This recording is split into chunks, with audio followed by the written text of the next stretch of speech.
투고자 미키님 40대 여성 자영업 체험장소 시즈오카현 고텐바시 私は昔から霊感体質です。子供の頃から 저는 예전부터 영감 체질입니다. 어릴 때부터 이 세상 것이 아닌 것들이 보이는 일은 당연하게 여겨졌습니다.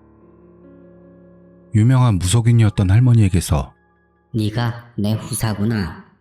라는 말을 들었을 때부터 저도 귀신을 쫓을 수 있게 되었습니다. 구체적인 재령 방법은 말할 수 없지만 이 세상에 미련이 있는 무언가의 목소리를 듣고 성불시키는 게 제 일이 되었던 겁니다. 제가 재령을 할 수 있다는 건 입소문을 탔고 어느 날 처음으로 의뢰가 저에게 들어왔습니다.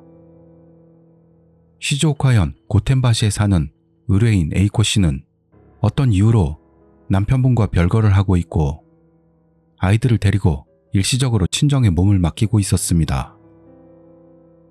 그 집에 있고 싶지 않았어요. 에이코 씨는 그렇게 이야기를 시작했습니다.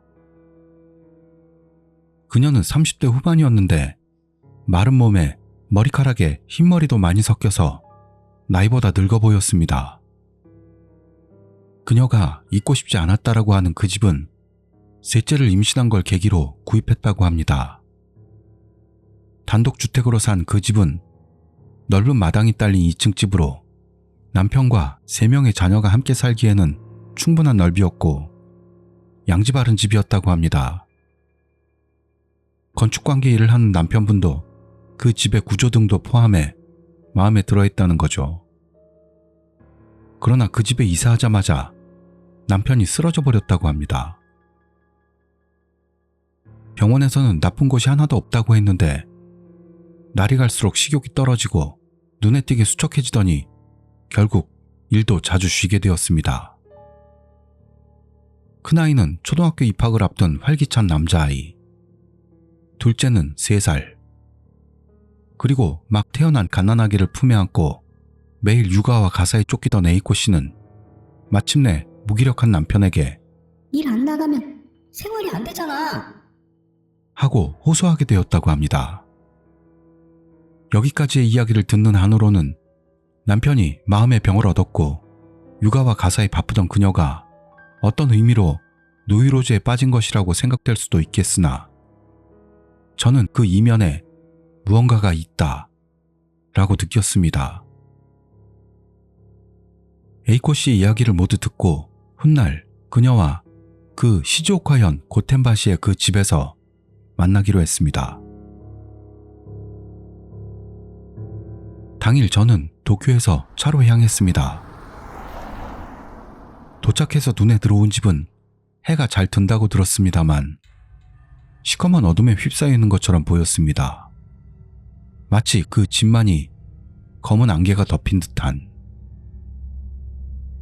1층에 있는 넓은 거실로 들어가니 집안일을 하는 사람이 없는 탓인지 그곳은 놀라울 정도로 더러워져 있었습니다. 다른 방도 돌아다니며 봤는데 에이코 씨의 아이들 이야기를 들어봤더니 그 집에는 에이코 씨 말고도 다른 여자가 있다는 겁니다. 그러더니 아이들은 계속 말했습니다. 아빠는 밤이 되면 그 여자하고 이야기하고 있어요. 역시 남편은 이 세상 것이 아닌 것과 접촉하고 있다는 확신이 들었습니다. 그렇지만 이 남편은 2층 방에 틀어박혀서 나올 기미는 없었습니다. 어쩔 수 없이 저는 남편의 이야기를 듣기 전에 영시를 행했습니다. 아이들이 말하는 그 집에 있는 여자와 대화하기 위해서입니다. 바로 그 여성의 혼령과 접촉할 수 있었습니다. 굉장히 우호적으로 느껴지는 그 여성 혼령에게서 저는 이 집에 관계된 걸 여러 가지 알게 되었습니다. 마당에 있는 산딸나무는 이 집이 지어지기 전부터 있었던 모양으로 예전에 그 나무에서 스스로 목숨을 끊은 사람이 있었다는 것, 그리고 마루 밑에는 메꾼 우물이 있다는 것, 그 여성 혼령은 이 집에 얽힌 여러 이야기를 알려줬지만 마지막으로 여기를 떠나세요. 라며 강한 어조로 저에게 말하기만 할 뿐 그 이유는 알려주지 않았습니다. 집안은 역시 공기가 무겁고 뭔가 있는 건 틀림없다고 확신하고 있었습니다. 그러나 그 여성 혼령 말고는 성불되지 못한 영과의 존재는 집안에 보이진 않았습니다. 집 바깥도 돌아봤는데 이른바 이 세상 것이 아닌 기척은 느끼지 못했고 재령한다 해도 뭘 재령하면 좋을지 전혀 알 수가 없었습니다. 그날은 더 이상 할 수 있는 일이 아무것도 없다고 판단해 저는 한 달 후에 다시 방문하기로 에이코 씨와 약속하고 그 집을 떠났습니다. 그리고 한 달 뒤 다시 그 집을 방문했을 때 저는 알았습니다. 이 집 자체가 원념을 가지고 있다는 것을요. 사람이 아닌 사물인 집이 자기 의사를 가지고 이 집에 사는 사람을 저주하고 있는 겁니다. 말하자면 혼령이 아닌 것이 상대가 되면 저로서는 손쓸 방법이 없게 되는 겁니다. 그런데도 위험한 상태에 있는 남편만이라도 어떻게든 구하고 싶다고 생각해 집에서 나와달라고 부탁했습니다만 돌아가줘요 라고 우기기만 할 뿐이었습니다. 에이코 씨에게는 유감스럽지만 제가 도울 수 있는 일은 없어 보입니다. 전하고 집을 버릴 것을 권했습니다. 그렇게 하겠습니다. 그녀도 그러면서 이해한 것 같았습니다. 자기의 힘없음을 분하게 생각했습니다만 남편의 몸 상태도 그 집에서 나오게 되면 회복될 거라고 확신하고 저는 그 자리를 떠났습니다. 얼마 있다가 에이코 씨에게서 가족 모두 그 집을 나와서 지금은 아파트에서 살고 있어요. 라는 연락을 받았습니다. 남편도 일에 복귀했고 이혼도 피하게 된 것 같아 저는 안심하고 있었습니다. 그리고 반년 정도 흘렀을 때쯤일까요? 남편도 아이들도 그 집으로 돌아가고 싶다는데요. 라며 다시 에이코 씨에게서 연락이 왔습니다. 그건 절대 안 하는 쪽이 좋다고 충고했습니다만 집을 팔려고 내놓아도 맺기도 없고 대출도 남아있기 때문에 그대로 두기엔 아깝다고 남편은 다시 돌아가기로 결심했다고 하는 겁니다. 아이들도 좁은 아파트보다는 넓은 정원이 있는 집에서 놀고 싶다고 생각한다는 그런 이야기였습니다. 하지만 그 집에 돌아가는 것만은 절대적으로 피해야 돼요. 저는 에이코 씨에게 그렇게 강하게 말했습니다만 그런데도 가족은 충고를 듣지 않고 다시 그 집으로 돌아가고 말았던 겁니다. 다시 악몽은 시작되었죠. 막 초등학생이 된 첫째 아들은 급성 백혈병으로, 둘째 아이는 밤이 되면 경기를 일으키게 됐고 아기는 심장에 결함이 있다는 걸 알게 됩니다. 남편은 집안에서 갑자기 쓰러져 119에 실려간 결과 말기암이라는 사실이 밝혀지고 역시나 그 집에서 나오는 것만이 답이라고 생각한 저는 에이코 씨에게 연락을 취했습니다만 이제 됐어요. 그녀는 그런 힘없는 대답만 하고 전화를 끊었습니다. 얼마 지나지 않아 그 집에 있던 산딸나무에서 에이코 씨는 목을 메고 스스로 목숨을 끊었습니다. 아이들은 그녀의 부모님에게 맡겨지고 그 집에서 나오게 되었겠죠.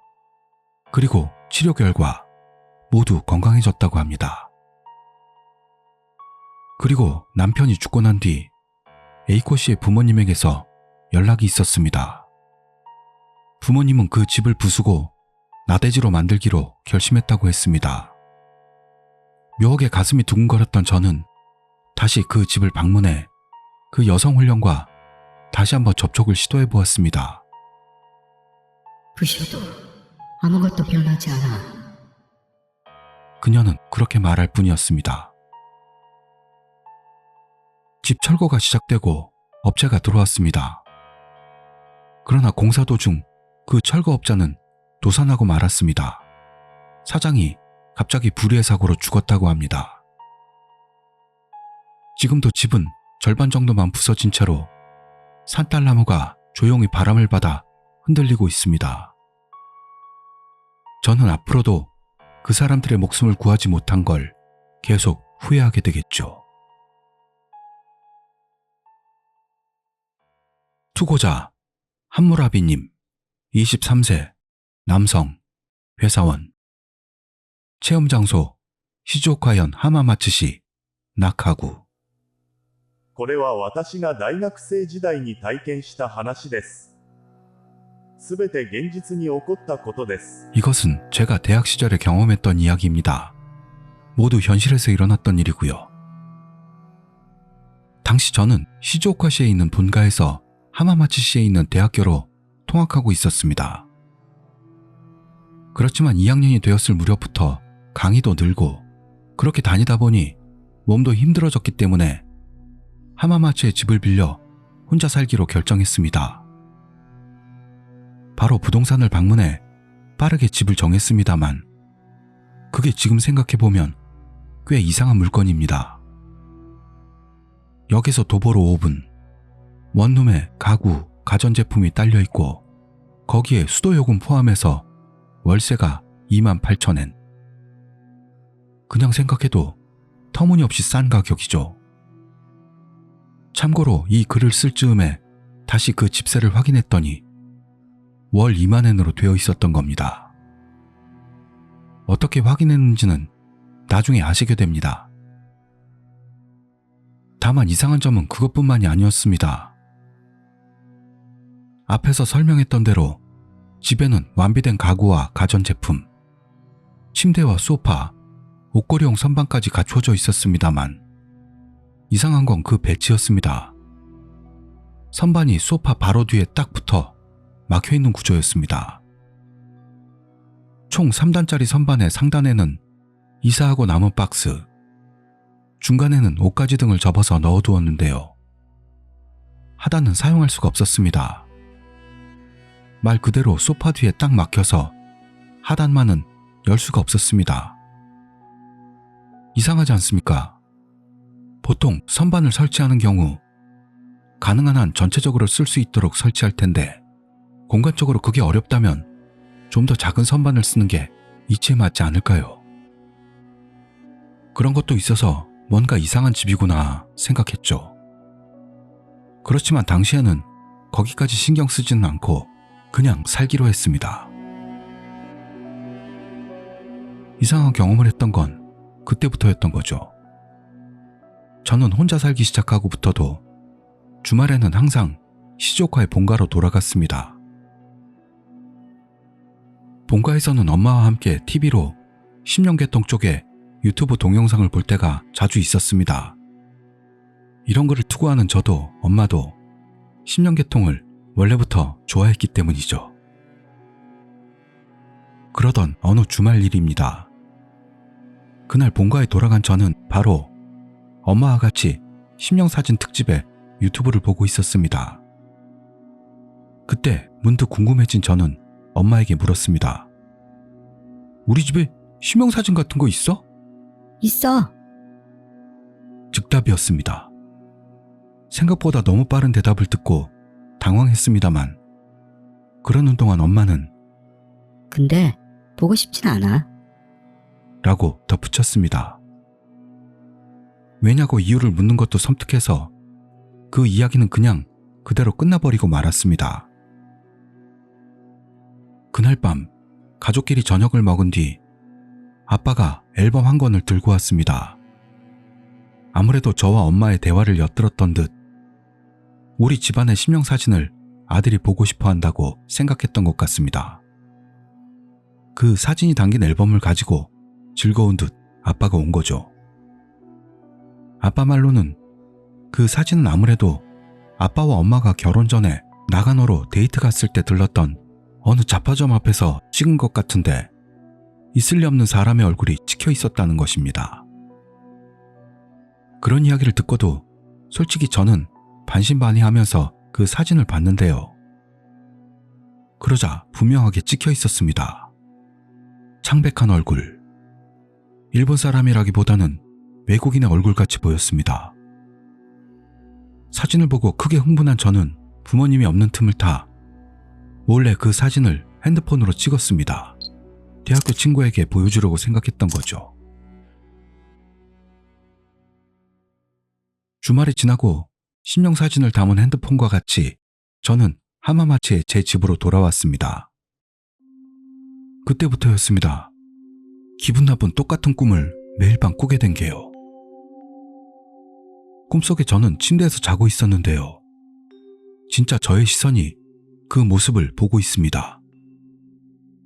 매번 침대에서 새근새근 자고 있는 꿈속의 나. 그 발치에는 언제나 누군가가 서 있었습니다. 서 있는 사람은 날에 따라 달랐습니다. 조그마한 여자아이, 젊은 여자, 아저씨. 누구 하나 제가 전혀 모르는 사람들이었고 매번 그 누군가가 꿈속에 제 발치에 서서 자고 있는 저를 그냥 보고만 있을 뿐이었습니다. 이런 꿈이 매일 밤마다 반복되던 중 제 몸 상태도 점점 안 좋아지고 결국에는 잠을 잘 수 없는 날들이 지속됐습니다.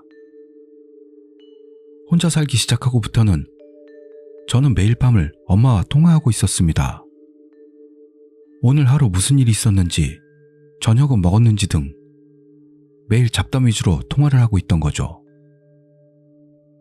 다만 꿈 탓인지 제 몸이 점점 나빠지던 무렵 엄마도 그 변화를 깨달았을 겁니다. 그날 전화에서는 최근에 무슨 일이 있었냐고 엄마가 물어봤습니다. 그 질문에 대해 저는 심령사진 일은 숨기고 매일 꾸는 섬뜩한 꿈에 대한 것만을 엄마에게 말했습니다. 그러자 엄마는 기분 탓이겠지. 그대로 우스갯소리로 치부될 뻔할 때 그 일은 일어났습니다. 어디선지 모르게 오르골 소리가 들려왔던 겁니다. 시간은 밤 11시쯤.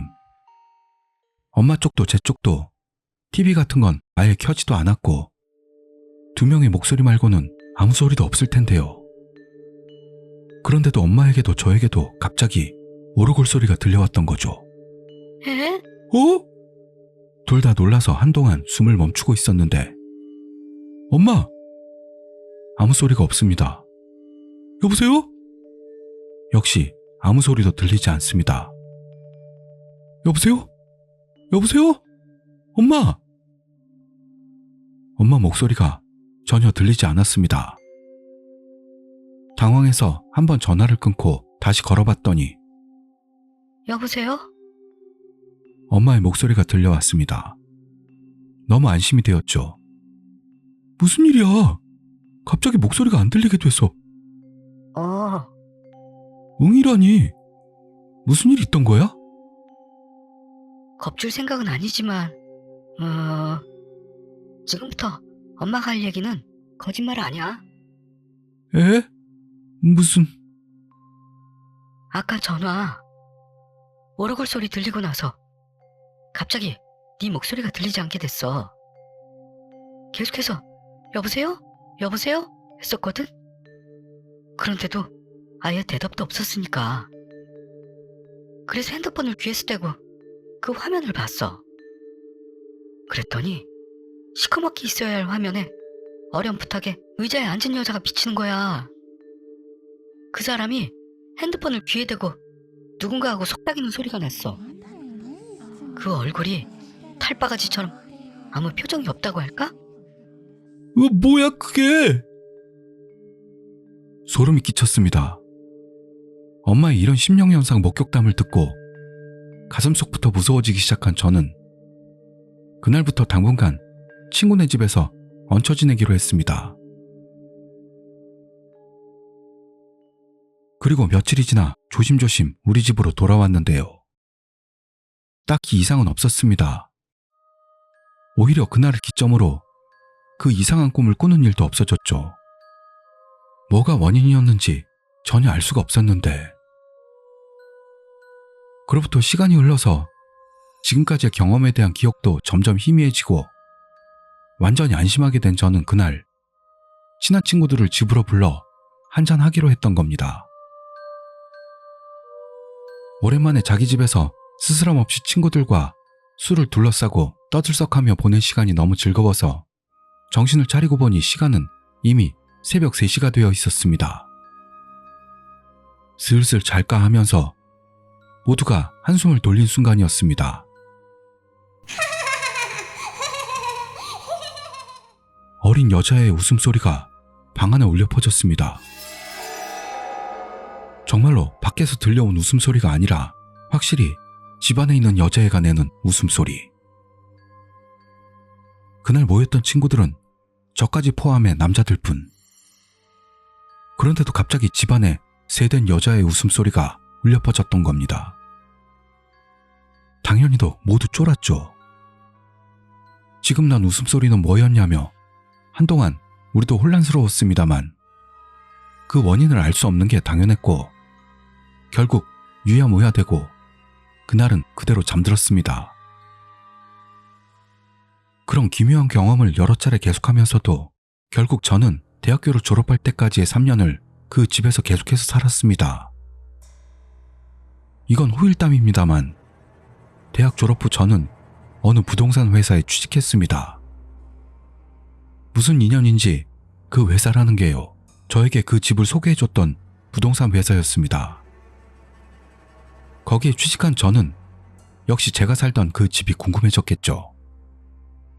그래서 개인적으로 조사해봤는데요, 아니나 다를까 그런 물건이었다는 걸 알게 되었습니다. 이른바 사고 물건이라고 불리는 거죠. 자세한 건 말할 수는 없습니다만 이전에 그 집에 살던 여성이 집안에서 땡땡했다는 것 같습니다. 그 집을 계약할 때 저는 그런 설명을 받은 적도 없었고 설마 이런 식으로 알게 될 줄은 몰랐네요. 이야기가 엉망이라 죄송합니다. 이게 제가 겪은 경험담입니다. 어쨌든 많았던 괴기현상은 본가에 있던 신명사진이 원인이었는지 아니면 집 자체에 원인이 있었는지 전혀 알 수는 없는 채로입니다만 그런 경험을 했다 라는 이야기였습니다.